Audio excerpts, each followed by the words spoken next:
Hare Krishna Krishna Krishna Hare Hare, Hare Ram Ram Ram Hare Hare, Hare Krishna.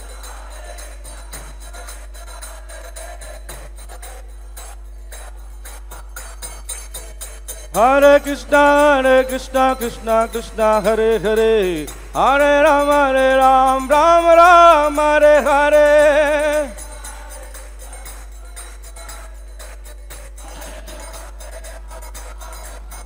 Jaya Radha Parasarti Gauranitai, Sita Ram Lakshmana Hanuman ki jai.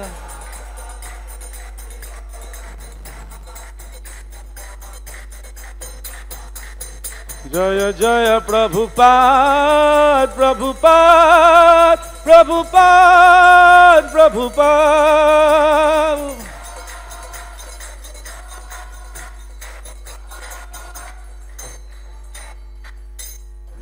Gaur Premanande.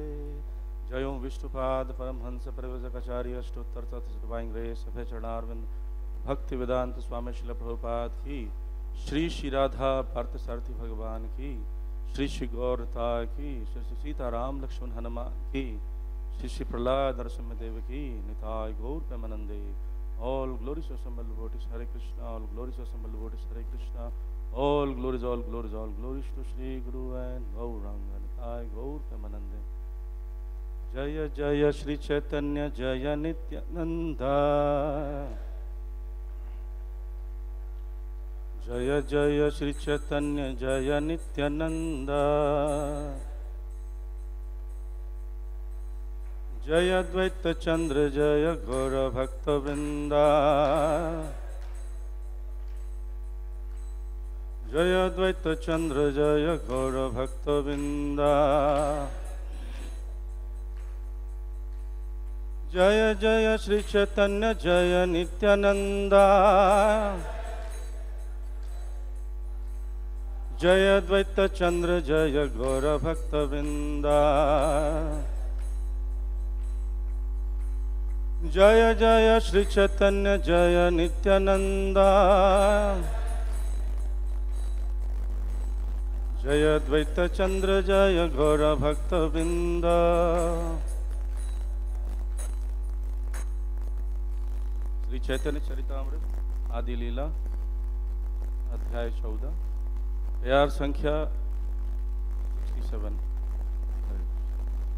और यहाँ 68 लिखा हुआ है। 67 को पहले पढ़ेंगे, उसमें तात्पर्य नहीं है, अनुवाद सिर्फ है। लक्ष्मी तारंगे दिला पुष्प चंदन, मल्लिकार माला दिया करिला बंदन। अनुवाद इस प्रकार है। श्री चैतन्य महाप्रभु का आदेश सुनकर लक्ष्मी जी ने तुरंत उनकी पूजा की, उनके शरीर पर चंदन तथा पुष्प चढ़ाए, उन्हें मल्लिका फूलों की माला पहनाई और उनकी स्तुति की। आज का प्यार इस प्रकार है। प्रभु तार पूजा पाया हासिते लगीला, श्लोक पढ़ी तार भाव अंगीकार कैला। प्रभु तार पूजा पाया हासिते लगिला, श्लोक पढ़ी तार भाव अंगीकार कैला। प्रभु तार पूजा पाया हासिते लगिला, श्लोक पढ़ी तार भाव अंगीकार कैला।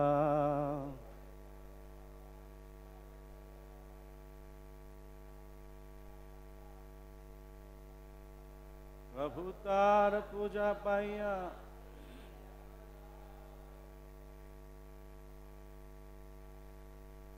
श्लोक पढ़ी तार भाव अंगीकार केला।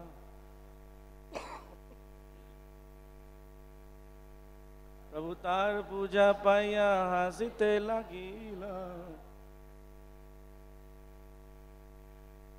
श्लोक पढ़ी तार भाव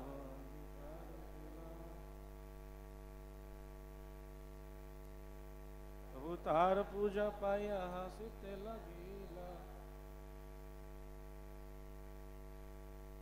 भोग काढ़ी तार भाव अंगीकार किया।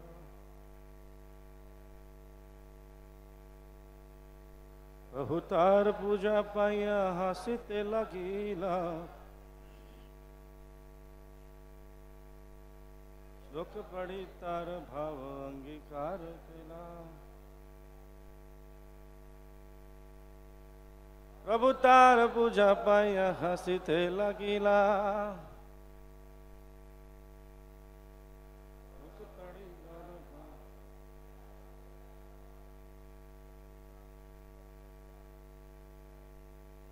प्रभु तार पूजा पाइया हसीते लगीला श्लोक पढ़ी तार भाव अंगीकार केला। माता जी प्रभु तार पूजा पाइया हासिते लगीला श्लोक पढ़ी तार भाव अंगीकार केला। शब्दार्थ प्रभु महाप्रभु तार उसकी पूजा पूजा आइया आकर हासिते हंसने लागीला लगे श्लोक पढ़ी एक श्लोक पढ़कर तार उसका भाव भाव अंगीकार केला स्वीकार किया। अनुवाद तात्पर्य डिवाइन ग्रेस सभा चरणारविंद भक्तिवेदांत स्वामी श्रील प्रभुपाद के द्वारा श्रील प्रभुपाद की। लक्ष्मी द्वारा इस प्रकार पूजे जाने पर महाप्रभु मुस्कुराने लगे। उन्होंने श्रीमद् भागवतम का एक श्लोक कहा और लक्ष्मी द्वारा व्यक्त मनोभाव को स्वीकार कर लिया। तात्पर्य इस प्रकार है, इस प्रसंग में जिस श्लोक को उद्धृत किया गया है वो श्रीमद् भागवतम के 10वें स्कंद के 22वें अध्याय का 25वां श्लोक है। यद्यपि गोपियां दुर्गा देवी या कात्यायनी की पूजा करती थीं, किंतु उनकी आंतरिक इच्छा भगवान कृष्ण को पति के रूप में प्राप्त करने की थी। परमात्मा होने के कारण कृष्ण गोपियों की उत्कृष्ट इच्छा को जान गए, अतएव उन्होंने वस्त्रहरण लीला का रसास्वादन किया। गोपियां किनारे पर अपने अपने वस्त्र छोड़कर पूर्णतः नग्न होकर यमुना में स्नान करने गईं। कृष्ण ने अवसर पाकर उनके वस्त्र चुरा लिए और उन्हें पेड़ पर चढ़ गए। वे उनके पति की तरह बनकर गोपिकाओं को नग्न देख सकें। गोपियां चाहती थी कि कृष्ण उनके पति हों, और चूंकि कोई भी स्त्री अपने पति के आगे ही नग्न हो सकती है, अतएव कृष्ण ने उनकी इच्छा पूरी करने के लिए वस्त्रहरण लीला करके गोपियों की याचना को स्वीकार किया। जब गोपियों को उनके वस्त्र मिल गए तो कृष्ण ने यह श्लोक पढ़ा था। श्रील प्रभुपाद की। ओम अज्ञानतिमिरान्धस्य ज्ञानञ्जनशलाकया चक्षुरुन्मीलितं येन तस्मै श्रीगुरुवे नमः। श्रीचैतन्यमनोभीष्टं स्थापितं येन भूतले स्वयं रूपः कदा मह्यं ददाति स्वपदान्तिकम्। वन्देऽहं श्रीगुरो श्रीयुतपदकमलं श्रीगुरुन् वैष्णवांश्च श्रीरूपं साग्रजातं सहगणरघुनाथान्वितं तं सजीवं सद्वैतं सवधूतं परिजनसहितं कृष्णचैतन्यदेवं श्रीराधा कृष्णपादान् सहगणललिता श्रीविशाखान्वितांश्च। हे कृष्ण करुणा सिंधु दीनबंधो जगत्पते गोपेश गोपिका कांत राधा कांत नमस्तुते। तप्त कांचन गौरांगी राधे वृंदावनेश्वरी वृषभानुसुते देवी प्रणमामि हरिप्रिये। वाञ्छाकल्पतरुभ्यश्च कृपा सिन्धुभ्यैव च पतितानां पावनेभ्यो वैष्णवेभ्यो नमो नमः। जय श्री कृष्ण चैतन्य प्रभु नित्यानंद श्री अद्वैत गदाधर श्रीवासादि गौर भक्त वृंद। हरे कृष्णा कृष्णा कृष्णा हरे हरे, हरे राम राम राम हरे हरे। श्रील प्रभुपाद की। हरे कृष्णा। तो ये प्रसंग चल रहा है जिसमें जो लक्ष्मी प्रिया हैं, वो वहाँ पर कुछ पूजा की सामग्री लेकर पूजा करने के लिए आई हुई हैं, और भगवान जो है छोटे निमाई के रूप में क्या कर रहे हैं, उनका सामान चोरी कर रहे हैं, उनसे मजाक आदि कर रहे हैं। और यहाँ पर जब उन्होंने कहा, पिछले प्यार में कहा था कि तुम मेरी पूजा करो, लक्ष्मी जी को कहा, क्योंकि मैं परमेश्वर हूँ, यदि तुम मेरी पूजा करोगी तो निश्चय ही तुम्हें मनोवांछित वर प्राप्त होगा। तो इस प्रकार से आदेश भी दिया और उनकी मन की बात जानते भी थे, तो उनकी मन की इच्छा तो यही थी।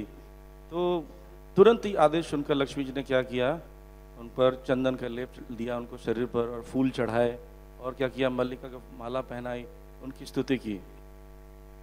तो इस प्रकार उनकी पूजा करी। तो जैसा कि पिछले बार भी प्रभु जी ने बताया था कि किस प्रकार हम आदेश पालन करते हैं अपने भगवान का और उनकी इच्छा को पूरा करते हैं, तो किस प्रकार हमें आनंद प्राप्त होता है। और इसके बाद जब भगवान मुस्कुराने लगे, क्योंकि भगवान निमाई को पता है कि पिछले जन्म या पिछले समय में जब कृष्ण थे तो उन्होंने क्या लीला की थी, तो उनको याद करके मुस्कुराने लगे। और उन्होंने क्या किया, वो श्लोक कहा। तो श्लोक जो है वो 22वें अध्याय का है, 10वें स्कंद का 25वां श्लोक है। लेकिन उसके पहले जो घटनाएं घटी हैं, प्रभुपाद जी थोड़ा थोड़ा उसका वर्णन तात्पर्य में कर रहे थे, तो मैंने सोचा कि उसी पर चर्चा किया जाए। उसमें हालांकि देखने में ऐसा लगता है कि बहुत ही अंतरंग लीलाएं हैं, कुछ ऐसा होगा, इसको चर्चा करना ठीक नहीं है। लेकिन मैं जब पढ़ रहा था श्रीमद् भागवतम में और उनकी विश्वनाथ चक्रवर्ती ठाकुर की टीका में, उसमें देखा कि लीलाओं में ज़्यादा चर्चा उस बात की कैसे उनके बीच में वार्तालाप हुआ, जो हंसी ठिठोली हुई, उसके ज़्यादा वर्णन किया गया। तो ये कथा प्रारंभ होती है जो अध्याय 22 से, जिसमें वर्णन किया गया किस प्रकार जो गोपियाँ थी वो व्रत कर रही थी। ऐसा कभी सभी लोग व्रत कर रहे हैं, पुरुषोत्तम मास में कई लोग व्रत कर रहे हैं बहुत कठोर, कई लोग सिर्फ अन्न ग्रहण नहीं कर रहे हैं, बिल्कुल फल ले रहे हैं, दूध ले रहे हैं, तो शरीर कमज़ोर हो जाता है। वैसे ही वो कुछ व्रत कर रही थी और प्रत्येक दिन वो स्नान करती थी और वो कुछ ऐसा भोजन तैयार करती थी। पर प्रभुपाद जी श्री कृष्ण बुक में लिखते हैं हविष्यान शब्द बताया गया कि वो मूंग दाल का और चावल का मिक्स का कुछ आइटम होता है, इसको खिचड़ी के जैसा बनाया जाता है, उसमें मसाला नहीं होता, नमक नहीं होता, एकदम सादा होता है ना, लगभग होटल प्रसाद जैसा होता है लगभग। तो उसको, लेकिन ये स्वादिष्ट तो नहीं होता इतना ज़्यादा, लेकिन होटल थोड़ा प्रसाद स्वादिष्ट भी होता है। लेकिन बताया जाता है कि इतना शुद्ध कर देता शरीर को वैदिक नियमों के अनुसार। किसी को कोई यज्ञ अनुष्ठान करना है तो ऐसा भोजन ग्रहण करना चाहिए। हम देखते हैं कि जो भक्त लोग होटल का प्रसाद ले रहे हैं उनके चेहरे में चमक आ जाती है ना, क्योंकि एकदम सादा भोजन, मसाला नहीं होता है, सुपाच्य होता है, शुद्ध हो जाते हैं। तो होटल के भक्त भी तैयार हैं फिर बड़े बड़े अनुष्ठान करने के लिए, शुद्ध हो गए। तो इस प्रकार की वो प्रयास करती थी और रोज़ अलग अलग प्रकार की चीज़ों को लाकर कहते जी को अर्पित करना, सामग्री अर्पित करना, पूजा की सामग्री अर्पित करना, ऐसा करती थी। और एक मंत्र बोलती थी, उस मंत्र से पता चलता है कि उनकी इच्छा क्या थी, क्योंकि भगवान के पास जाते हैं तो हम सब अपनी प्रार्थनाएं बोलते हैं, तो जो प्रार्थनाएं हमारी हैं वही प्रार्थनाएं भगवान सुनते हैं, या जो मन की इच्छा है वो सुनते हैं भगवान, है ना।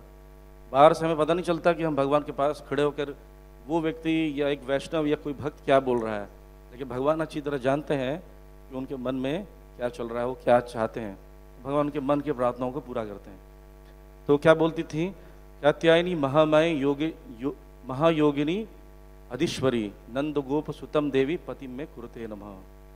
क्या बोलती थी, एक कात्यायनी देवी, आप महामाया हैं, महायोगिनी हैं, आप अधीश्वरी हैं, आप महाराज नंद के पुत्र को मेरा पति बना दीजिए, मैं आपको नमस्कार करती हूँ।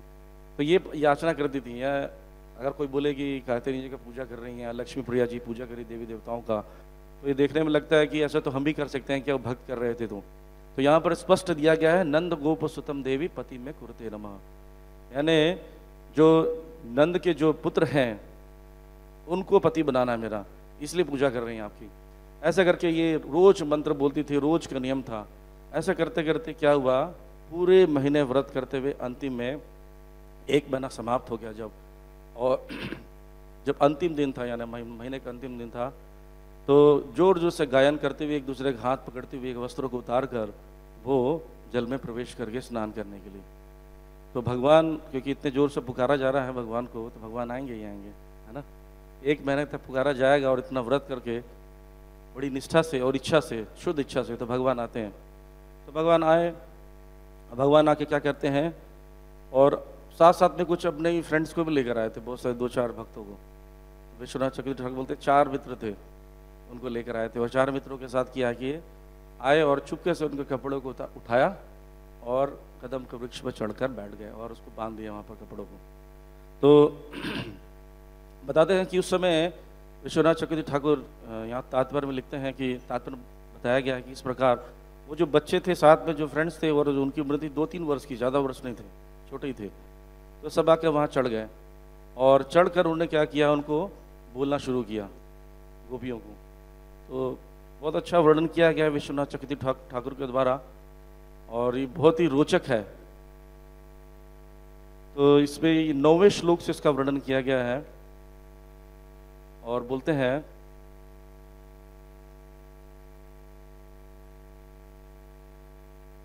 ओ ब्रज की गोपियों, तुम्हें पता है ये किसका कपड़ा यहाँ लटका हुआ है? उनको चिल्ला के बोलती है, तुम्हें पता है कि किसका कपड़ा लटका हुआ है? उनसे पूछ रहे हैं गोपियों से कृष्ण। बोलते हैं ये कदम के वृक्ष पर टंगा हुआ था, मैं दूर से देखा, गाय को चराता हुआ जा रहा था, दूर से मैंने कपड़ों देखा, मैंने सोचा आज कदम के वृक्ष ने ये विभिन्न प्रकार के फूल और पत्तियां कहाँ से आ गई हैं। तो मैं ये जानकारी लेने के लिए इस पर चढ़ गया, चढ़ के देखा वस्त्र है, ये वस्त्र किसके हैं आपको पता है? ऐसा उनको पूछते हैं। तो गोपियां बोलती हैं कि वो हमारे कपड़े हैं। बोलते हैं नहीं नहीं, ये आपके कपड़े कैसे हो सकते हैं, तुम्हारे कपड़े होते तो इतने ऊपर ऊपर कैसे बंधे होते। तो बोलती हैं कि नहीं नहीं, तुमने वहाँ चोरी करके टांग दिया है। तो बोलती है हम तो नीचे रख के गए थे, तुमने वहाँ टांग दिया है। तो बोलती तुम मुझ पर ब्लेम करती है, चोर बोलती है, तुम नहीं जानते कि मैं नंद का पुत्र हूँ? अगर इतना ही तुमको लगता है तो जाकर कंस से मेरा कंप्लेन कर दीजिए जाके। बोलती नहीं नहीं, गुस्सा मत होइए, ध्यान से देखिए, ये पुरुषों के कपड़े नहीं है, ये स्त्रियों के कपड़े हैं ना। बोले हाँ स्त्रियों के कपड़े हैं। तो क्या हुआ, मुझे पता है कि स्त्रियों के कपड़े कैसे होते हैं, स्त्रियों के कपड़े रंग बिरंगे होते हैं, मुझे पता है, और ये स्त्रियों के ही कपड़े हैं। बोलते हैं ठीक है, अगर स्त्रियों के कपड़े हैं तो ये हमारे ही होंगे ना, हम यहाँ पर हैं और स्त्रियों के कपड़े हैं। बोलते वो ठीक है, किसी और के भी कपड़े हो सकते हैं या किसी और स्त्री के भी हो सकते हैं। बोलते नहीं नहीं, कैसे स्त्री हो सकते हैं, पूरे सुनसान, पूरे वीरान, पूरे जंगल में कोई स्त्रियाँ दिख रही हैं? अकेली स्त्री कोई दिख रही है? हम ही तो हैं। बोलते तुम्हारे अलावा क्या कोई स्त्रियाँ अकेले घूमती नहीं है क्या? और भी घूमती हैं स्त्रियाँ। बोलते लेकिन इस जंगल में तो कोई नहीं है, इस जंगल में कौन आया होगा? बोलते ठीक है, मान ली इस जंगल में कोई नहीं आया होगा, मुझे लगता है कि अप्सराएं आई थी यहाँ पर रात को स्नान करने के लिए, वो कपड़े को सुखा दी यहाँ पर। बोलते हैं अच्छा, कपड़े को सुखा दिए, तो वो क्यों छोड़ के जाएंगे यहाँ पर कपड़े? अगर वो स्नान कर लिए तो अपने कपड़े छोड़ के क्यों जाएंगे? बोले इसलिए सूखने के लिए छोड़ दिया है, आ जाएंगे, स्नान करेंगे, फिर ये कपड़े पहनेंगे और दूसरा सुखा के चले जाएंगे। बड़ा दिमाग लगा रहे हैं। तो इस प्रकार का जो वार्तालाप इसमें दिख रहा है, तो हम जब पढ़ते हैं भागवतम को तो ऐसा देख कर लगता है कि ये सब तो लिखा हुआ नहीं है ना भागवतम में। तो विश्वनाथ चक्रवर्ती ठाकुर क्यों लिख रहे हैं इस बात को? विश्वनाथ चक्रवर्ती ठाकुर जो है महान आचार्य हैं, और वो उन लीलाओं में प्रवेश कर जाते हैं और वहाँ जाकर उनके वार्तालाप को सुनते हैं और उसको यहाँ लिख देते हैं, है ना। इसलिए हम जब इसको पढ़ते हैं तो ऐसा लगता है कि इसमें लिखा नहीं है, लेकिन ये है। ऐसी भगवद गीता में भी है। भगवद गीता में भगवान एक प्रश्न पूछने पर अर्जुन के उत्तर दिए जा रहे हो, कई बातें नहीं बताई जा रहे हैं, नई नई बातें। तो देख के लगता है कि ये प्रश्न तो पूछा नहीं या फिर क्यों बताया जा रहा है, लेकिन वहाँ पर अर्जुन ने पूछा होगा, और उस रूप में विश्वनाथ चक्रवर्ती ठाकुर अपनी टीका में लिखते हैं कि कैसे अर्जुन प्रश्न पूछ रहे हैं, उसका उत्तर ये दिया है, अर्जुन ने प्रश्न पूछ रहे हैं, इसका उत्तर ये दिया है। क्योंकि हम बाहरी दृष्टि से देखते हैं इसलिए समझ नहीं पाते हैं, लेकिन आचार्य जब बताते हैं तो पूरा लीला का दर्शन होता है। जैसा भी इसमें वर्णन किया गया है, ऐसा लग रहा है कि भगवान बैठे हुए हैं और उनके वस्त्र उसको चुरा कर बैठे हैं और चर्चा कर रहे हैं। तो 10वें श्लोक में बोलते हैं कि अगर तुम लोग को चाहिए कपड़े तो ये एक एक करके यहाँ पर आओ और मुझसे मजाक मत करो, मुझे मजाक बिल्कुल पसंद नहीं है, ठीक है, मैं बहुत सिंपल व्यक्ति हूँ, तो अगर कपड़े चाहिए तो मेरे पास से ले आओ। तो बोलते हैं कि हम लोग नहीं जाएंगे वहाँ पर। वो बोलती हैं हम लोग वहाँ नहीं जाएंगे। तो बोलती हैं कि देखो मैं जो बोलता बड़ा स्ट्रांग आदमी हूँ, मतलब एक बार बोल दिया तो बोल दिया। कपड़े लेना है तो यहाँ आना ही पड़ेगा, नहीं तो नहीं मिलेगा। तो बोलते हैं कि हम तुमसे डरते हैं क्या, हमें तुम्हारे बातों पर विश्वास नहीं है, अगर तुम आने बोलोगे पता नहीं हमारे साथ क्या करोगे। तो बोलते देखिए मैं सच बोलता हूँ कि मैं तुम्हारे साथ कुछ नहीं करूँगा, और मैं एक बार शपथ ले लेता हूँ तो शपथ से अलग नहीं होता हूँ। मैं बहुत ही, देखो मैं झूठ भी नहीं बोलता हूँ, मैं सारे धर्मों को पालन करने वाला व्यक्ति हूँ, इसलिए मैं तुम पर मर्सी कृपा कर रहा हूँ, तुम्हारे पर बहुत ज़्यादा खुश हूँ, इसलिए तुम्हारे कपड़े वापस कर रहा हूँ, अगर लेना है तो वापस आ जाओ। ऐसा बोलते हैं। बोलते नहीं तुम झूठे हो, कई बार पहले भी तुमने झूठ बोला है, तो अभी भी तुम झूठ बोल रहे हो, हम तुम पर विश्वास नहीं करते, तुम्हारी ये जो प्रॉमिस है, ये तुम्हारे जो शपथ है, इस पर विश्वास नहीं है हमें। तो बोलते ठीक है, अगर तुम्हें लेना तो लो, नहीं तो ठंडे पानी में डूबते रहो, ठंडे पानी में तुम्हारी तबीयत खराब हो जाएगी। ठीक है, और ये जो व्रत कर रही थी, कहते ही व्रत कब किया जाता है, ठंड के समय में किया जाता है ना, मार्गशीर्ष के महीने में किया जाता है, उसमें बहुत ठंड होता है। तो वो बोलने लगे कि ठीक है, तो मैं काम करो, कपड़े ऊपर से फेंक दो, ऐसा कर दो कि कपड़े फेंक दो। श्री श्री राधा पार्वती भगवान की, श्री श्री ललिता विशाखा की, श्री श्री गौरता की, श्री श्री सीताराम लक्ष्मण हनुमान की, शीला प्रभुपाद की। तो गोपियाँ बोलती हैं ठीक है, अगर आपको ऐसा है कि एक तरीका और है, तो बोलते हैं बीच का रास्ता निकालना चाहिए कि हम आ नहीं सकती, तुम देना नहीं चाहते हो, तो काम करो कपड़े फेंक दो ऊपर से, हम उसको ले लेंगे। तो बोलते देखिए मैं बहुत ही रिलीजियस पर्सन हूँ, मैं किसी के कपड़े को छूता नहीं हूँ, यहाँ तक कि नाखून से भी स्पर्श नहीं करता हूँ, तो मैं कैसे आप लोगों के कपड़े छूँगा, मैं कपड़े नहीं छू सकता, इसलिए अगर तुमको चाहिए तो कपड़े आने पड़ेंगे। तो बोलते हैं अगर हम लोग कपड़े लेने आए तो क्या पता आप आलिंगन कर लो हमारा, तुम बहुत बदमाश हो हमको पता है। बोलते नहीं नहीं, मैं बिल्कुल वैसा करने वाला नहीं हूँ, एक व्यक्ति आए आप में से और आए, अगर मैं उसका आलिंगन करूँगा तो बाकी मत आना, अगर वो एक व्यक्ति को मैं छोड़ दिया तो ठीक है, बाकी सब आ जाना आप में से, ऐसा कुछ बोलते हैं। तो बहुत घुमा फिरा के बातें बोलने लगते हैं। तो आगे बताते हैं विश्वनाथ चक्रवर्ती ठाकुर, बोलते हैं कि तुम बहुत सारे लोग हो, तो बहुत सारे कपड़े भी हैं, तो कपड़ों को लेने के लिए कोई एक व्यक्ति अगर आता भी है मान लीजिए, तो हो सकता है वो दूसरे कपड़े ले जाए, है ना, वो अच्छी कपड़े लगे पसंद आए तो कपड़े ले जा सकता है। इसलिए क्या कि करो एक साथ, या तो एक साथ आओ, या कि फिर एक एक कपड़े अपना पहचान बता के ले जाओ कि मेरा कपड़ा है, जैसे प्रभु जी कभी अनाउंसमेंट करते हैं ना, जिसका मोबाइल गिरा है पहचान बता के ले जाएं, वैसी पहचान बता के ले जाओ। तो वैसे ही बोलते हैं कि इसलिए चुपचाप अपने कपड़े लेने हैं तो आ जाओ, ऐसा बोलते हैं। तो बोलते हैं अगर कपड़े नहीं लेके जाते हो अपने, तो मैं क्या करूँगा, इन कपड़ों का झूला बना लूँगा, और क्या करूँगा, तकिया बना लूँगा, झूला बना लूँगा, और आराम से बैठकर मैं क्या करूँगा, उसमें झूला झूलूँगा। तो अगर लेना है तो समय पर आ जाओ। बोलते हैं कृष्ण, अरे पक्षी जैसे कन्याओं, यदि तुम यहाँ नहीं आओगी तो इन शाखाओं से टंगे वस्त्रों से झूला बनाऊंगा, उसमें लेट जाऊंगा, क्योंकि मैं रात भर जगा हूँ, अब मुझे नींद आ रही है, तो ये ले जाओ। गोपियाँ बोलती है अरे हमारे प्यारे ग्वाले, तुम्हारी गौवें घास की लालच में गुफा में चली गई हैं, तुम जाकर उन्हें उचित राह पर क्यों नहीं लेकर आते, यहाँ कहाँ अपना टाइम वेस्ट कर रहे हो। तो ऐसा करके वो उनको भटका रही हैं। कृष्ण बोलते हैं अरे गोपियों अब तो आ जाओ, तुम्हें जल्दी यहाँ से व्रत जाकर अपने घर में काम विधि करना है, ठीक है, क्यों अपने माता पिता तथा अन्य गुरुजनों को सिरदर्द बन रही हो, वो लेट हो रहे होंगे, उनको चिंता हो रही होगी, इसलिए जल्दी आओ। गोपियाँ बोलते हैं हे कृष्ण, हम पूरे मास तक यहाँ से नहीं जाएंगे, क्योंकि हम कात्यायनी का एक व्रत अपने माता पिता तथा गुरुजनों के कहने पर कर रही हैं। तो बोलते अरे प्यारी तपस्वियों, तुम्हें देखकर मेरे मन में गृहस्थ जीवन से वैराग उत्पन्न हो गया है। अब मैं घर बोल रहे हैं कि घर में जो रह रहा था ना, अब जाने का मन नहीं कर रहा है, मैं यहाँ पर एक मास रुक कर बादलों में रहने का व्रत पूरा करूँगा, यही रहूँगा, बढ़िया व्रत करूँगा।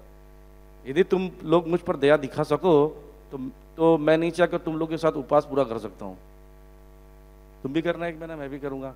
इसलिए तो वास्तव में उनको आनंद आ रहा था गोपियों को, है ना, उनको तो अच्छा लग रहा था, क्योंकि वही चाहती थी, यही प्रार्थना कर रही थी बार बार कि उनके पति बन जाएं।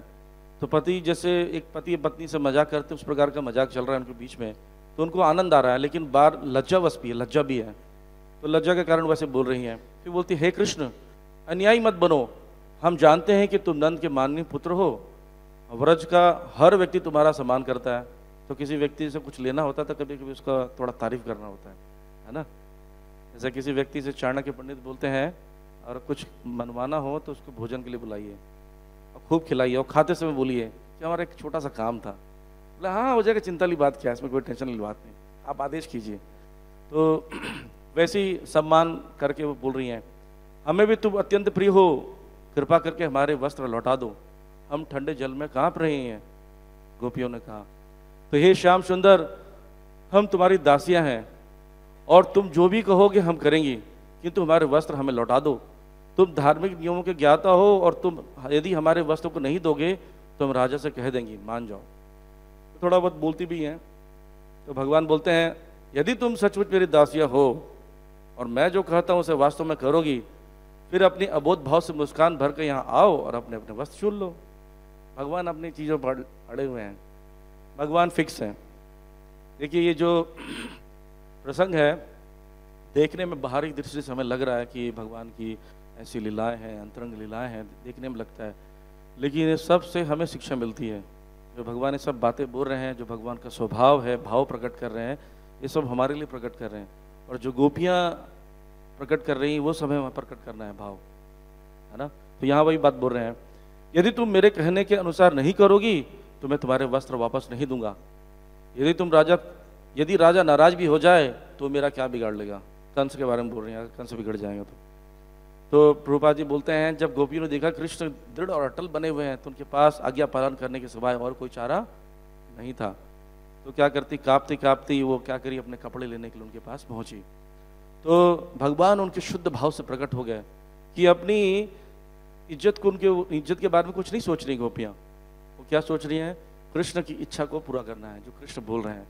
तो उन्होंने क्या किया, वो वस्त्र लेने के लिए उनके पास पहुंच गई। और जब उन्होंने देखा कि पति के रूप में जो इच्छा पूरी भी हो रही है और कृष्ण प्रसन्न भी हैं, तो उन्होंने क्या किया, उनके पास पहुंच गई। और कृष्ण ने कहा, तुम सबों ने अपना व्रत रखे नग्नों को स्नान किया है, जो कि देवताओं के प्रति अपराध है। भगवान छोड़ नहीं रहे उनको, कपड़े दे भी दिए, बोले पहन लो ठीक है, लेकिन छोड़ भी नहीं रहे। अतः अपने आप पाप के निराकरण के लिए तुम सब लोग क्या करो, अपने वस्त्र पहनने के बाद वरुण देवता को प्रणाम करो। तुमने जल के प्रति अनादर किया है, नग्नों के स्नान किया है, इसलिए तुम्हें नमस्कार करके उन्हें क्षमा मांगना चाहिए। तो क्या करती हैं वो, सीधी सादी तो है। प्रभुपाद जी बोलते हैं कृष्ण बुक में कि जो कृष्ण बोलते हैं वो सच मानती थी वो, ये उनकी सरेंडर है उनका ना। एक बताते हैं कि एक भावना जो एक भक्त के अंदर सबसे ज़्यादा आवश्यक है वो है सरेंडर। तो वो गोपियों के अंदर स्वाभाविक रूप से देखा जाता था।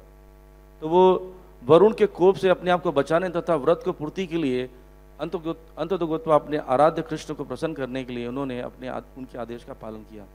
ठीक है, इस प्रकार वे कृष्ण को सर्वोच्च प्रेमिकाएं तथा परम आज्ञाकारिणी सेवकाएं बन सकी। तो प्रभुपाद जी स्पष्ट रूप से लिखते हैं कृष्ण की बुक में, गोपियों को कृष्ण भावना अतुलनीय है। वास्तव में गोपियां को ना तो वरुण देवता की ना किसी अन्य देवता की परवाह थी, वो केवल कृष्ण को प्रसन्न करना चाहती थी। तो ये बात ज़्यादा महत्वपूर्ण है इस लीला से। तो प्रभुपाद जी यहाँ पर भी तात्पर्य यही बात बता रहे हैं किस प्रकार भगवान उनको प्रसन्न करने के लिए लीला कर रहे हैं। ठीक है, और गोपियाँ भी इससे प्रसन्न हो रही हैं। तो भक्तों के बीच में ये देखा गया है, भक्त और भगवान के बीच में, भक्त और भगवान के बीच में क्या है, भक्त अपनी एक प्रार्थनाएं बोलते हैं और भगवान उसकी पूर्ति करते हैं। तो एक बार हिज होलिनेस राधा गोविंद स्वामी महाराज बता रहे थे, इसलिए भौतिक इच्छाएं हो चाहे आध्यात्मिक या भगवान को संतुष्ट करने की इच्छाएं हो, वो प्रार्थनाएं भगवान से बोलनी चाहिए और किसी से नहीं। देवताओं के पास नहीं जाना चाहिए। देखिए सोचिए कि कोई व्यक्ति, कोई पुत्र है, अपने पिता को छोड़कर पड़ोसी के पास जाता है और पड़ोसी से बोलता है कि मुझे भोजन चाहिए खाने के लिए या पैसा चाहिए कुछ खाने के लिए, तो पिताजी को कैसा लगेगा? पिताजी को लगेगा कम से कम मुझसे मांगा होता, मेरा बेटा होकर पड़ोसी से जाके मांग रहा है। तो इसी प्रकार अगर कभी भौतिक इच्छाएं आती भी हैं भक्तों के बीच में, तो हमें भगवान से ही मांगनी चाहिए। हालांकि प्रभुपाद जी बोलते हैं ये शुद्ध भक्ति का लक्षण नहीं है, लेकिन अगर मांगना भी है भगवान से मांगना चाहिए। लेकिन यहाँ पर जो इस लीला से शिक्षा क्या मिलती है हमें, वो सबसे महत्वपूर्ण शिक्षा ये है कि भगवान हमारी आंतरिक इच्छाओं को देखते हैं। इसलिए कभी कभी ऐसा भी होता है कि हमारी इच्छाओं को पूरा होने में विलम्ब हो जाता है, कि हमारी वास्तविक आंतरिक इच्छा क्या है, भगवान की भक्ति करना। लेकिन इनडायरेक्टली हम लोग कुछ ना कुछ और भी डिमांड करते रहते हैं साथ में एडजस्ट करने के लिए। तो उससे क्या होता है, भगवान क्या करते हैं, डिले कर देते हैं हमारी भौतिक इच्छाओं को, है ना। तो एक शिक्षा ये है। तो ऐसा होता है कि भगवान आपकी इच्छा पूरी करने के लिए आपको कष्ट भी देते हैं। जैसे गोपियों ने क्या किया, भगवान को पति के रूप में स्वीकार करना चाहा, भगवान ने क्या किया, उनके वस्त्र चोरी कर लिए, वस्त्र चोरी करके टांग दिए और क्या बोले, आओ लेने के लिए। तो उनके लिए, एक स्त्री के लिए एक लज्जा युक्त कार्य है। वैसे ही कभी कभी ऐसे भी आदेश मिलते हैं गुरुजनों से, या भगवान के आदेश, या श्रील प्रभुपाद जी कैसे आदेश मिलते हैं जो आपको शास्त्रों में मिलते हैं या भक्तों से मिलते हैं, जो हमारे लिए कठिन होते हैं, हमें दिक्कत होती है उसको करने में, उसको लगता है कि कैसे पालन करें। लेकिन वही तरीका है गुरुजनों को या भक्तों को या कृष्ण को प्रसन्न करने का या प्रभुपाद जी को प्रसन्न करने का, कि किसी भी अवस्था में उसका पालन किया जाए, जैसा बोला जाए वैसा किया जाए। दिखने में कठिन लगता है और उसी से शुद्ध भक्ति प्राप्त होगी। और जैसे कि उदाहरण दिया जाता है, दवाई कड़वी होती है लेकिन ठीक वही करती है हमें, तो हम क्या करते हैं, दवाई को मन नहीं होता फिर भी लेते हैं। तो प्रभुपाद जी ने हमें जितने अच्छे प्रोग्राम्स दिए हैं, जो ये प्रोसेस दिया है भक्ति का, प्रभुपाद जी ने इतना बेस्ट प्रोसेस दिया है, इसकी कोई तुलना नहीं कर सकते। किसी भी संस्था से कहीं भी चले जाइए, तो अगर हम इसको पालन नहीं करते हैं तो हम कभी भी क्योर नहीं होने वाले, जो हमें बीमारी कभी ठीक नहीं होने वाली। जैसे कि डॉक्टर दवाई देते हैं और बताते हैं उसको नियम खाने का, वैसे हमें पूरा दवाई परफेक्ट मेडिसिन मिला हुआ है, पूरा प्रोसेस बताया गया है। अगर हम इसको लेंगे तो ठीक हो जाएंगे। जैसे गोपियों को बोले कि आ जाओ वस्त्र ले लो, वो कितना बहाना कर रही थी, कितने बातें कर रही थी। हम भी ऐसे लॉजिक्स देते हैं अपने कि नहीं एक्चुअली ये प्रॉब्लम है, एक्चुअली वो प्रॉब्लम है, मुझे ये होती दिक्कत, इसलिए मैं बैठ के चैंटिंग नहीं कर पाता, बाहर करता हूँ, या मुझे ऐसा लगता है कि मैं अस्वस्थ हूँ तो मैं मंगल आरती नहीं आ सकता। तो हम प्रोसेस को नहीं फॉलो करने के लिए इतने सारे एक्सक्यूजेस देते हैं, बहुत सारे, और एक बहुत बड़ा जाल बुन जाते हैं अपने आसपास, और क्या सोचते हैं कि हम भक्ति में फिर भी प्रगति करेंगे। इम्पॉसिबल है। प्रभुपाद ने जो प्रोसेस दिया है उसको पालन करेंगे तभी बढ़ पाएंगे, और कोई दूसरा तरीका नहीं है, कोई बहाना नहीं चलता इसमें। इसलिए देखा जाता है, चाहे बीमार हो आप या किसी कारणवश आपकी अवस्था ठीक नहीं है, मजबूरी है, उस सब अवस्था में जितना अधिक प्रयास करते हैं तो भगवान देखते हैं कि इतनी मुसीबत के अनुसार भी वो प्रयास कर रहा है, भगवान उससे प्रसन्न हो जाते हैं। जैसे भगवान भगवद गीता में बोलते हैं, सर्वधर्मान परित्यज्य माम एकम शरणम व्रज अहम त्वं सर्वपापेभ्यो मोक्षयिष्यामि मा शुच। मैं तुम्हारे सारे पापों को नष्ट कर दूंगा, कब तुम मुझे सरेंडर करोगे तो।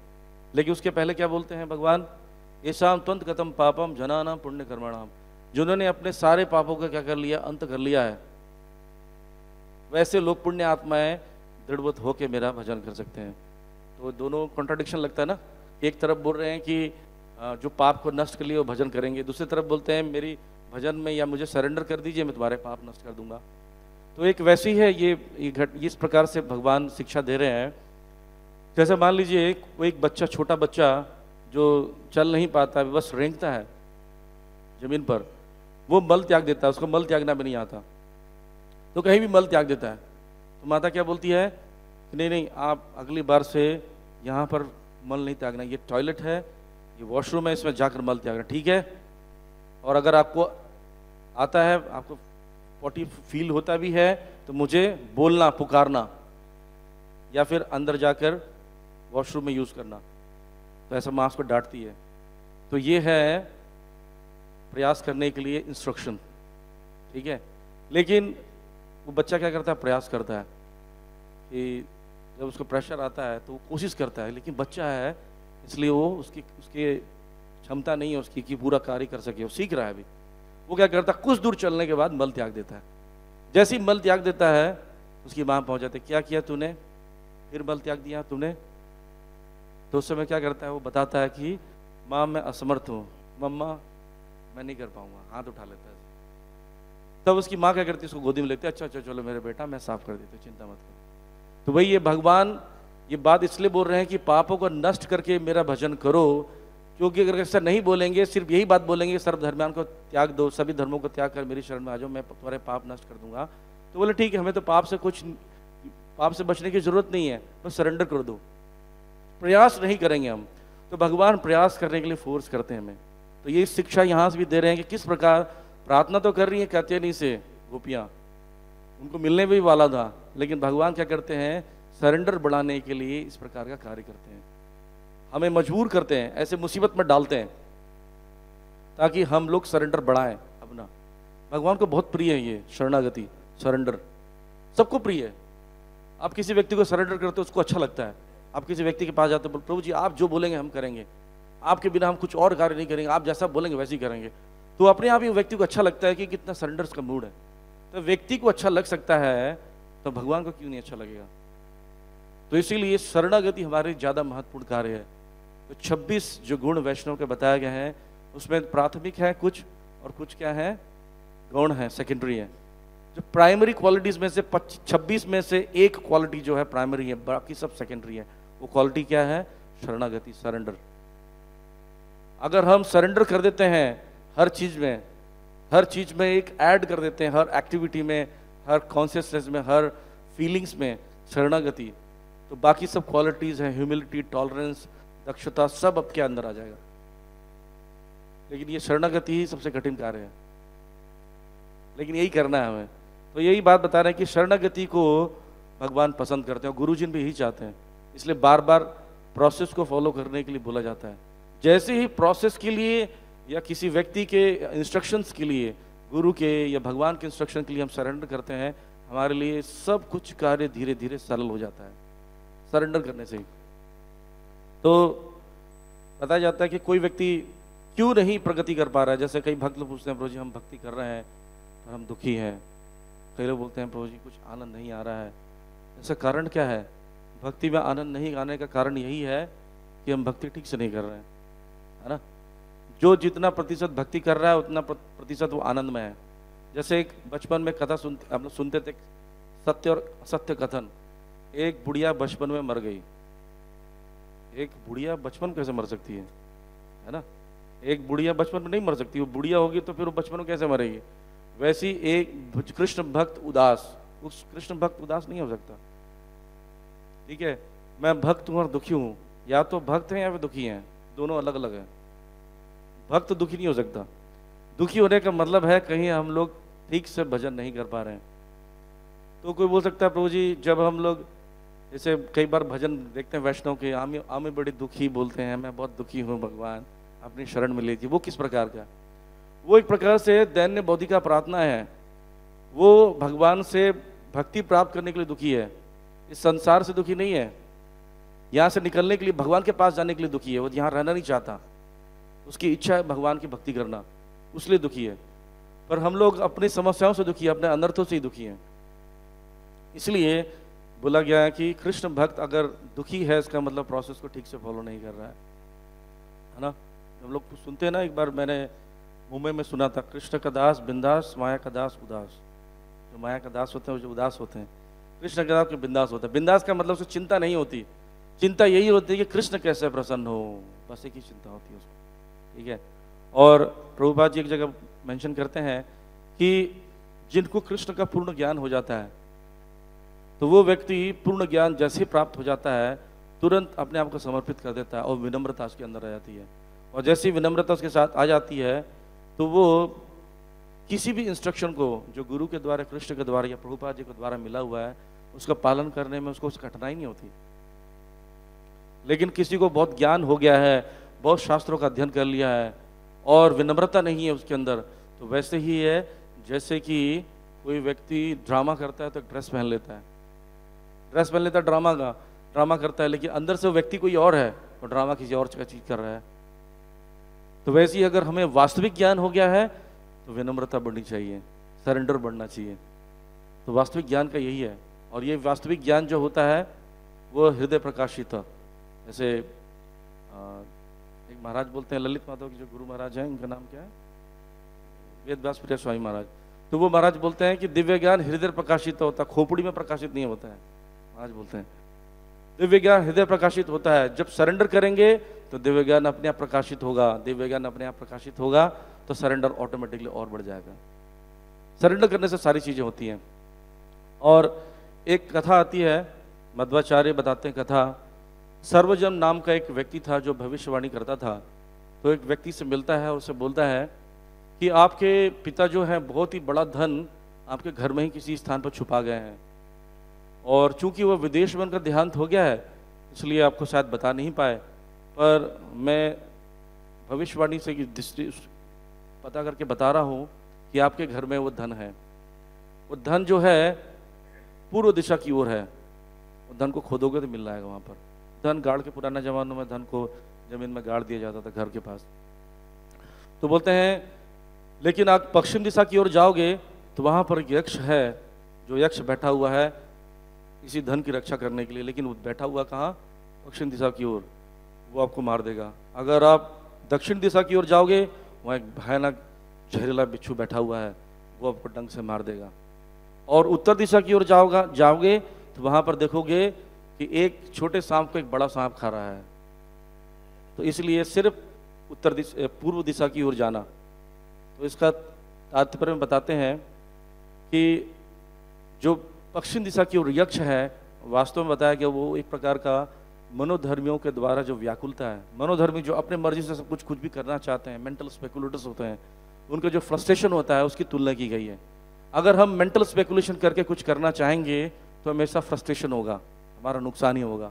यानी अगर हम लोग बताया जा रहा है कि इस उदाहरण के लिए अगर पश्चिम दिशा में जाएंगे तो आपको यक्ष मारेगा, यानी हम लोग मनोधर्म से कुछ कार्य करना चाहेंगे तो हम लोग चिंता से ग्रस्त होकर मारे जाएंगे।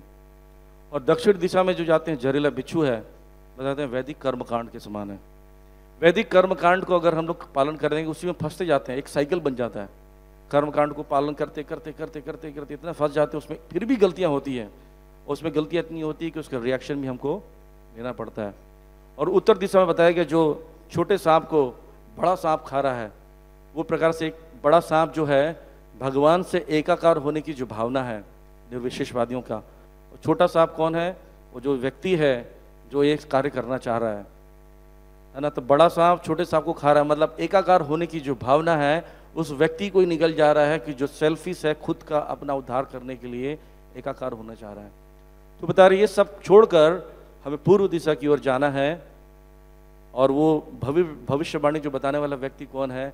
श्रील प्रभुपाद हैं, जो बता रहे हैं कि पूर्व दिशा की ओर, यानी जो इस्कॉन की ओर या जो इस भक्ति के क्षेत्र में हमें प्रवेश करना, ये वास्तविक धन है, कृष्ण प्रेम धन।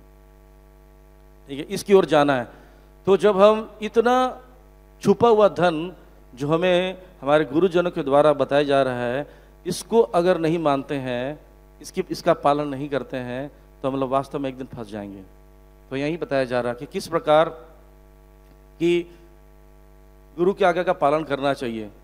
ठीक है, इसलिए सरेंडर सबसे ज़्यादा यहाँ पर महत्वपूर्ण कार्य बताया गया है, जैसे कि गोपियों ने करके दिखाया। और बोलते हैं कि जिस तरह जैसे ही हम सरेंडर करते हैं, ऐसे बोलते हैं प्रभुपाद जी बोलते हैं, जैसे ही किसी स्त्री का विवाह होता है तो विवाह होने के बाद क्या होता है कि उसके घर के, पति के घर के जितने भी रिश्तेदार हैं वो क्या हो जाते हैं, सब उसके अपने आप रिश्तेदार बन जाते हैं। अलग से रिश्ता नहीं बनाना होता उनको, सिर्फ पति से मैरिज करना होता है। और जैसे ही पति से मैरिज होता है तो उनके पति के जितने भी सगे संबंधी हैं उसकी भी सगे संबंधियाँ बन जाते हैं। तो जैसे ही हम भगवान को सरेंडर करते हैं, जैसे ही भगवान से हमारा संबंध जुड़ता है या गुरु से हमारा संबंध जुड़ता है, तो ऑटोमेटिकली उनके परिवार से, जितना हरे कृष्ण फैमिली से हमारा संबंध अपने आप जुड़ जाता है। तो एक सरेंडर से अपने आप इतने सारे बेनिफिट मिलते हैं। तो कृष्ण के शरण में जाने से ऑटोमेटिकली सारा कुछ हो जाता है। और बताया जाता है कि लेकिन ये सरेंडर बढ़ेगा कैसे? जैसे हम चाहेंगे, हम चाहते हैं कि हमारा सरेंडर बढ़े, है ना, हम सभी चाहते हैं, हम सरेंडर बढ़ा नहीं पाते हैं। तो इसका भी तरीका है। जैसे बंगाल में जो शेर होते हैं, उस शेर को क्या करते हैं, पकड़ लिया जाता है और उसको पिंजरे में बंद कर दिया जाता है और कई दिनों तक खाना नहीं देते हैं। कई दिनों तक जब खाना नहीं देते हैं तो क्या होता है, धीरे धीरे कमज़ोर हो जाता है, इतना कमज़ोर हो जाता है कि खड़ा नहीं हो सकता अपने स्थान पर। तब क्या करते हैं, पिंजरा खोलते हैं, अंदर जाता है, वो जो ट्रेनर होता है ना, अंदर जाता है इतनी बड़ी हंटर लेके, और हंटर लेके क्या करता है, उसको खूब मारता है, बहुत मारता है। और फिर क्या करता है, थोड़ा सा खाना दे देता है। फिर थोड़ी देर बाद क्या करता है, फिर हंटर से मारता है, फिर खाना दे देता है। इस प्रकार रोज करता है। दरवाजा खोलता है तो खोलते साथ ही वो डर जाता है कि पहले मारेगा। खाना तो देता है, अच्छा व्यक्ति है लेकिन मारता है। तो फिर वो फिर हंटर से मारता है, फिर खाना, रोज ऐसी होता है। जैसे आपको पता है भालू नाचता कैसे है ड्रम बजाने से। जब भालू को पकड़ा जाता है उसके हाथ बांध देते हैं ऊंचे स्थान में और एक गर्म तवे के ऊपर उसको रख दिया जाता है, बहुत गर्म तवा नहीं, तवा नॉर्मल रहता है, उस पर रख दिया जाता है। तो भालू खड़ा रहता है और हिलता रहता है छुड़ाने के लिए, ट्रेनिंग देनी है उसको नचाने की। नीचे जी क्या करते हैं, नीचे से आग जलाना शुरू करते हैं और ड्रम बजाना, ढक ढक बजता रहता है और धीरे धीरे फ्लेम बढ़ता जाता है। टेम्परेचर जब तवा का बढ़ता है तो पैर उठाता है ऐसे ऐसे ना, तो उसको क्या लगता है पता है कि ड्रम बजने से तवा गर्म होता है, उसको ये लगता है। तो उसके दिमाग में बैठा दिया जाता है कि ड्रम बजने से क्या होता है, तवा गर्म होता है। तो जब जब ड्रम बजता है सर्कस में, भालू सोचता है अब जमीन गर्म होने वाली है। तो देखिए हमारा जो मन है वो बहुत चालाक है, जो चालाक और तेज है ना। चंचल ही मन कृष्ण प्रमाति बलवत दृढ़म तस्याम निग्रह मने वायु दुष्करम। इतना खतरनाक, इतना शक्तिशाली है, उसको कंट्रोल करना हमारे बस में नहीं है। तो उसके लिए क्या करना पड़ेगा, हमारे गुरुजनों का, प्रभुपाद जैसे महान आचार्यों की बातें सुननी पड़ेगी। और क्या करना पड़ेगा, ट्रेनिंग देने के लिए जो इन सबको ट्रेनर बनाना पड़ेगा और उनसे ट्रेनिंग लेनी पड़ेगी। ट्रेनिंग के लिए पहला चीज क्या था, शेर को क्या किया गया था, भूखा रखा गया था। इसलिए हम सब लोग को उपवास करना चाहिए। जैसे पुरुषोत्तम मास है या एकादशी का भाई मतलब व्रत किए हुए हैं, अभी प्रचंड अग्नि जल रही होगी पेट में, है ना, प्रसाद जाएंगे प्रसाद ग्रहण करने के लिए। तो जब हम लोग व्रत रखते हैं तो व्रत रखने से, एक भक्त ने बताया कि एकादशी के दिन क्यों रखते हैं व्रत, एक तरीका उन्होंने बताया कि हमारी 5 ज्ञान इंद्रियां, 5 कर्म इंद्रियां और 11वीं इंद्री जो है मन है, इसलिए 11वें दिन करते हैं मन को कंट्रोल करने के लिए। जो 5 कर्म इंद्रियां, 5 ज्ञान इंद्रियों को भोजन देना बंद हो जाता है ना, एक ही जगह पर रहते हैं, तो सारी सेना मर जाने पर सेनापति को पकड़ लिया जाता है। मन को पकड़ लिया, अब इसके साथ क्या करेंगे, बैठो। और बैठने सिर्फ यही नहीं किया जाता है कि हम भोजन नहीं करते हैं, कम खाते हैं, कम सोते हैं, ये नहीं करते हैं। हम क्या करते हैं साथ में एडिशनल चीज़ें, तुम कमजोर हो तुम्हारी पिटाई पड़ेगी। अब क्या पिटाई पड़े, मन को बोलेंगे पहले 16 माला करते थे ना, आज 25 करो। पहले 1 घंटा पढ़ते थे, 2 घंटा पढ़ो, 3 घंटा पढ़ो। तो जबरदस्त इसको फोर्स किया जाता है। तो व्रत करने से हमारा मन जो है सत्व गुण की स्थिति पर पहुंच जाता है। इसलिए आपने महसूस किया होगा, हम सुबह जो जप करते हैं तो बड़ा आसानी से जप होता है। जैसे ही हम भोजन कर लेते हैं तो दिन में जप करना बहुत कठिन हो जाता है। जैसे अन्न शरीर में जाता है ना, भूख कुछ कर लेते हैं या कुछ खा लेते हैं, फिर कठिन हो जाता है हमारे लिए। तो वैसे ही तपस्या करना जरूरी है। जैसे कि शुद्ध होने के लिए गोपियां तपस्या कर रही थी, है ना, कृष्ण को पाने के लिए तपस्या करना जरूरी है। आपको पता है नो पेन नो गेन, आपने कहना सुना है, ये जो सुना है इसके हिंदी रूपांतरण क्या है, बिना कष्ट के कृष्ण नहीं मिलते, ये कहावत है। कृष्ण को पाने के लिए कष्ट को भुगतना ही पड़ेगा।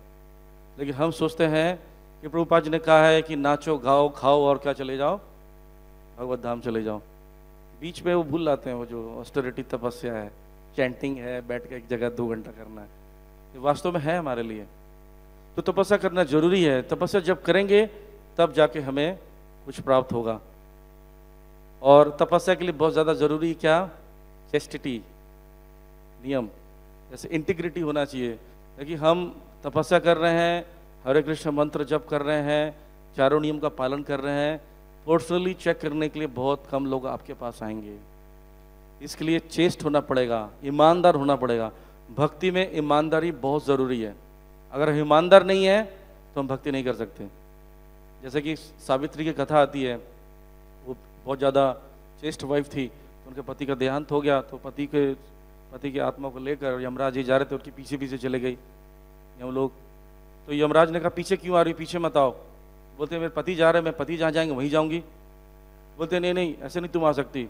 अच्छा ठीक है, मैं तुम्हें एक वरदान दूंगा तो तुम चले जाओगी वापस। बोले हाँ ठीक है, वरदान मांगो। बोलते ठीक है, मुझे 100 पुत्र दे दीजिए। बोलते तथास्तु। बोलते अब जाओ, मैंने वरदान दे दिया। बोले 100 पुत्र, मैं पतिव्रता हूँ, अपने पति से ही चाहूँगी ना, तो पति वापस करो। तो उसको पति वापस करना पड़ता है। और 100 पुत्रों को जन्म देने के लिए 100 साल तो जीना ही पड़ेगा। तो इस प्रकार देखा गया कि अगर हम चेस्ट हैं तो मृत्यु को भी टाल सकते हैं, अपने आने वाले कष्टों को भी टाल सकते हैं। तो जैसे गोपियाँ चेस्ट थी, है ना, गोपियाँ बहुत ज़्यादा पतिव्रता थी। वो पति मान लिया है उसी के लिए तपस्या करी है, उनकी खुशी के लिए सब कुछ त्याग कर दिया, अपनी लज्जा भी त्याग दी। इसलिए भक्त लोग क्या करते हैं, सिर मुड़वा लेते हैं, है ना। और जैसे भी भौतिक संसार की दृष्टि से ये बहुत अच्छा ड्रेस नहीं माना जाता है, तो अपनी लज्जा को त्याग देते हैं, नृत्य करते हैं सड़कों पर आनंद पूर्वक, है ना। किसके लिए? कृष्ण की प्रसन्नता के लिए। लेकिन अगर हम सोचते हैं कि नहीं नहीं सब लोग देखेंगे, सिर मुड़वाना ठीक नहीं है, सरेंडर नहीं करते हैं जब, तो हमारे लिए भक्ति कठिन हो जाती है। तो ये इसीलिए अगर हमें इससे ये शिक्षा लेना है कि किस प्रकार गोपियों के द्वारा शिक्षा मिलती है कि हमें भगवान को सरेंडर करना है भगवान की खुशी के लिए। हरे कृष्ण। किसी को कोई प्रश्न है प्रभु जी बताएंगे। हरे कृष्ण, धन्यवाद। तो प्रभु जी ने समर्पण की बहुत अच्छी व्याख्या की है।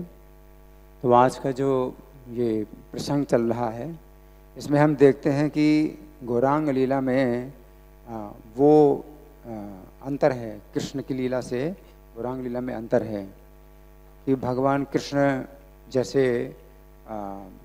वस्त्र हरण करते हैं या रास लीला करते हैं, तो चैतन्य महाप्रभु की लीला में ये नहीं है। बल्कि यहाँ पर एक ही केवल कन्या है जिसके साथ चैतन्य महाप्रभु ये व्यवहार कर रहे हैं, और लक्ष्मी प्रिया हैं, केवल उनके साथ ही ऐसा व्यवहार कर रहे हैं। और ये जो व्यवहार है उनका वो वास्तव में विवाह का है, वास्तव में वो विवाहित होंगे ना। तो यहाँ पर जो है कोई वस्त्र हरण की लीला नहीं है और रास लीला नहीं है। भगवान कृष्ण ने गोपियों के साथ विवाह नहीं किया, लेकिन रास लीला की, वस्त्र हरण लीला की। तो ये कृष्ण के अवतार में ही ये सब लीलाएँ होती हैं, दूसरे अवतार में नहीं होती हैं। तो चैतन्य महाप्रभु का जो अवतार है उसमें ये लीला नहीं है, केवल एक ही कन्या के साथ भगवान जो है ये व्यवहार कर रहे हैं। और उन्होंने ये श्लोक बोला, हालांकि गोपियों का श्लोक बोला, लेकिन वो वास्तव में केवल एक ही कन्या के लिए भगवान बोल रहे हैं। बल्कि इसके पहले और भी कई कन्याएं आई थीं। तो चैतन्य चरित्र में लिखा है कि वो निमाई को भाई मानती हैं, तो निमाई भी उनको बहन मानती हैं और कहते तुमको जो है पति अच्छा मिलेगा या अच्छा नहीं मिलेगा, तो वो उस आधार पर बोल रहे हैं कि तुम मुझे खिलाओ। लेकिन मतलब कृष्ण स्वयं, चैतन्य महाप्रभु स्वयं पति नहीं, ना तो बनने की बात सोच रहे हैं, ना वो सोच रहे हैं कि चैतन्य महाप्रभु पति बने, वो भाई का ही संबंध है। तो इस तरह से चैतन्य लीला में और कृष्ण लीला में इस प्रकार का अंतर भी देखा जाता है। और एक संप्रदाय गौरांग नागरी संप्रदाय है, तो उसको जो है मान्यता नहीं दी भक्ति विनोद ठाकुर ने, क्योंकि वे गौरांग नागरी जो वाले होते हैं, तो वे लोग यह चैतन्य महाप्रभु को उसी प्रकार से आरोप करते हैं, चैतन्य महाप्रभु के ऊपर भी ऐसी लीलाओं का जो कृष्ण ने लीलाएं की ब्रज गोपियों के साथ। तो यहाँ पर ऐसा नहीं है। चैतन्य महाप्रभु लक्ष्मी प्रिया के साथ जब बोल रहे हैं तो बहुत गंभीरता में बोल रहे हैं, बहुत गंभीर भाव से बोल रहे हैं। और वो जो गंभीर भाव है वो उनका स्वकीय भाव है, जैसे कि विवाहिता स्त्री होती है और फिर वो विवाह उनका होगा। तो यहाँ पर एक ये अंतर है जो कि हमें देखना है। हरे कृष्ण। श्री चैतन्य चरितामृत की जय, जगत गुरु श्रील प्रभुपाद की जय।